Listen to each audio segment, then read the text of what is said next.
ನಮಸ್ಕಾರ. ಇವತ್ತಿನ ವಿಷಯ ಏನು ಗೊತ್ತಾ? ನಿಮ್ಮ ಜೊತೆ ನನ್ನನ್ನು ಕಂಪೇರ್ ಮಾಡಿಕೊಂಡು ಹ್ಯಾಪಿಯಾಗಿರೋದು ಹೇಗೆ ಅಂತ.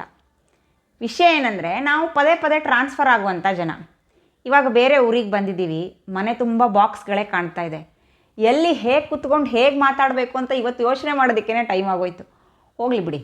ವಿಷಯ ಏನಂದರೆ, ಮನೆ ತುಂಬ ಬಾಕ್ಸ್ ಇದೆ ರೀ. ಹೊಸ ಮನೆಗೆ ಬಂದಿದ್ದೀವಿ, ಕಾಲು ಹಾಕೋದಕ್ಕೆ ಜಾಗ ಇಲ್ಲ, ಮನೆ ತುಂಬ ಡಬ್ಬಿಗಳು. ಏನು ಮಾಡಬೇಕಂತಲೇ ಗೊತ್ತಾಗಲಿಲ್ಲ. ತಲೆ ಕೆಟ್ಟೋಗೋ ಥರ ಆಯಿತು. ಆದರೆ ನನಗೆ ಬೇಜಾರು ಮಾಡ್ಕೊಳ್ಳೋದಕ್ಕೆ ಇಷ್ಟ ಇಲ್ಲ. ಇವಾಗ ಏನು ಮಾಡ್ಬೇಕು ಹೇಳಿ?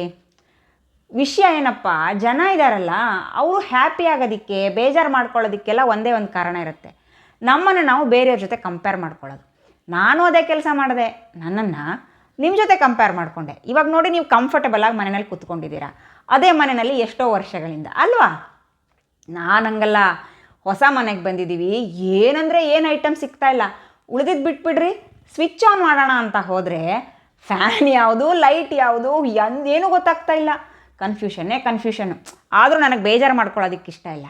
ಅದಕ್ಕೆ ಏನು ಐಡಿಯಾ ಮಾಡಿದೆ ಅಂದರೆ, ನನ್ನನ್ನು ನಾನು ಸಮಾಧಾನ ಮಾಡಿಕೊಂಡೆ. ಹೇಗೆ ಅಂದರೆ, ವೆರಿ ಸಿಂಪಲ್. ಇವಾಗ ನಮ್ಮ ಬ್ರೈನಲ್ಲಿ ನಾವು ಪ್ರತಿಯೊಂದು ಮಾಡೋ ಕೆಲಸನೂ ಒಂದು ದಾರಿ ಥರ, ಒಂದು ರಸ್ತೆ ಥರ ರೆಡಿ ಆಗುತ್ತೆ. ಆ ರಸ್ತೆ ರೆಡಿ ಆದರೆ ಆ ಕೆಲಸ ಈಸಿ ಆಗುತ್ತೆ. ಪಟ್ ಅಂತ. ಇವಾಗ ನಾವು ಮಸಲ್ ಮೆಮರಿ ಅಂತ ಹೇಳ್ತೀವಲ್ಲ, ಕೈ ಚಕ್ ಅಂತ ಓಡುತ್ತೆ ನೋಡಿ, ಆ ಥರ. ನಿಮಗೆ ನಾನು ಕೇಳಬೇಕಾಗಿಲ್ಲ, ಮಿಡ್ ನೈಟಲ್ಲಿ ಕಣ್ಮುಚ್ಕೊಂಡಿರುವಾಗಲೇ ಸ್ವಿಚ್ ಆನ್ ಮಾಡಿಬಿಟ್ಟು ಬಾತ್ರೂಮ್ಗೆ ಹೋಗ್ತೀರಾ ಬೆಡ್ರೂಮಿಂದ ಅಲ್ವಾ? ಆದರೆ ನನ್ನ ಪರಿಸ್ಥಿತಿಲಿ ನನಗೆ ಎಚ್ಚರ ಇರುವಾಗಲೇ ಗೊತ್ತಾಗ್ತಾ ಇಲ್ಲ. ನಾನು ಹೇಳಿದ್ನಲ್ಲ ಫಸ್ಟೇ, ನನಗೆ ಬೇಜಾರು ಮಾಡ್ಕೊಳ್ಳೋದಕ್ಕೆ ಇಷ್ಟ ಇಲ್ಲ. ಇವಾಗ ಏನು ಮಾಡಬೇಕಂದ್ರೆ ನೋಡಿ, ನೀವುಗಳೆಲ್ಲ ಅದೇ ಹಳೆ ಬ್ರೈನಲ್ಲಿರೋ ಸೇಮ್ ಲೈನನ್ನು ಯೂಸ್ ಮಾಡ್ತಾ ಇದ್ದೀರಾ. ತುಂಬ ಬ್ರೈನ್ ಖರ್ಚು ಮಾಡ್ತಾ ಇಲ್ಲ. ನಾನು ಹಂಗಲ್ಲ ರೀ. ಹೊಸ ಯೋಚನೆ ಮಾಡಿ ಬ್ರೈನನ್ನು ಕನ್ಸ್ಯೂಮ್ ಮಾಡಿಕೊಂಡು ನಿಮಗಿಂತ ತುಂಬ ಜಾಣೆ ಆಗಿಬಿಟ್ಟಿದ್ದೀನಿ, ಶಾರ್ಪ್ ಆಗಿಬಿಟ್ಟಿದ್ದೀನಿ. ಈ ಥರ ನನಗೆ ಹೇಳಿ ಸಮಾಧಾನ ಮಾಡಿಕೊಂಡು ಚೂರು ಬೇಜಾರು ಮಾಡ್ಕೊಳ್ಳಿದ್ದೀರ, ಕೆಲಸ ಮುಗಿಸ್ಕೊಂಡೆ.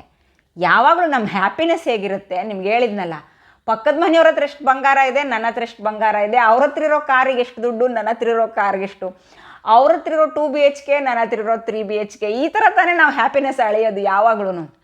ಅದಕ್ಕೆ ಈ ಸಲ ನಿಮ್ಮನ್ನು ಯೂಸ್ ಮಾಡಿಕೊಂಡು ನಾನೇ ಜಾಣೆ ಆಗಿಬಿಟ್ಟೆ ಅಂತ ಪ್ರೂವ್ ಮಾಡ್ಕೊಳ್ಳೋದಕ್ಕೆ ಹೋಗಿ ನಾನು ಹ್ಯಾಪಿ ಆಗಿಬಿಟ್ಟೆ. ಬೇಜಾರು ಮಾಡ್ಕೊಳ್ಳೋದಕ್ಕೂ ಅದೇ ರೀಸನ್ ಇರುತ್ತೆ ಅಂತ ಆದರೆ, ಖುಷಿಯಾಗೋದಕ್ಕೂ ಅದನ್ನೇ ಬಳಸ್ಕೋಬೋದಲ್ಲ. ಅದಕ್ಕೆ ಪಾಪ ನೀವು ಸುಮ್ಮನೆ ಸಿಕ್ಕಿದ್ರಿ, ನಿಮ್ಮ ಜೊತೆ ನನ್ನ ಕಂಪೇರ್ ಮಾಡಿಕೊಂಡೆ. ಖುಷಿಯಾಗಿದ್ದೀನಿ ನೋಡ್ರಿ. ನೀವೆಲ್ಲ ತುಂಬ ಬ್ರೈನ್ ಯೂಸ್ ಮಾಡಿ, ಓಕೆನಾ? ಇಲ್ಲ ಅಂದರೆ ಈ ಥರ ನನ್ನಂಥವರೆಲ್ಲ ನಿಮ್ಮನ್ನು ಸುಮ್ಮನೆ ಯೂಸ್ ಮಾಡಿಕೊಂಡು ಹ್ಯಾಪಿಯಾಗಿರ್ತಾರ್ರಿ. ನಿಮಗೂ ಸಾಧ್ಯ ಆದರೆ ನೀವು ಹ್ಯಾಪಿಯಾಗಿರೋದಕ್ಕೆ ನಿಮ್ಮನ್ನು ನನ್ನ ಜೊತೆ ಕಂಪೇರ್ ಮಾಡ್ಕೊಳ್ಳಿ. ತತ್ತರಿಕೆ ಏನಪ್ಪ ಇವಳು ಅಂತ ಬೇಜಾರಿಲ್ಲ ನನಗೇನು. ನನಗೇನು ಗೊತ್ತಾಗಲ್ವಲ್ಲ. ನಿಮಗೆ ಖುಷಿಯಾಗುತ್ತೆ ಅನ್ನೋದಾದರೆ ಖಂಡಿತ ನನ್ನ ಜೊತೆ ಕಂಪೇರ್ ಮಾಡ್ಕೊಳ್ಳಿ. ಏನಂತೀರಾ?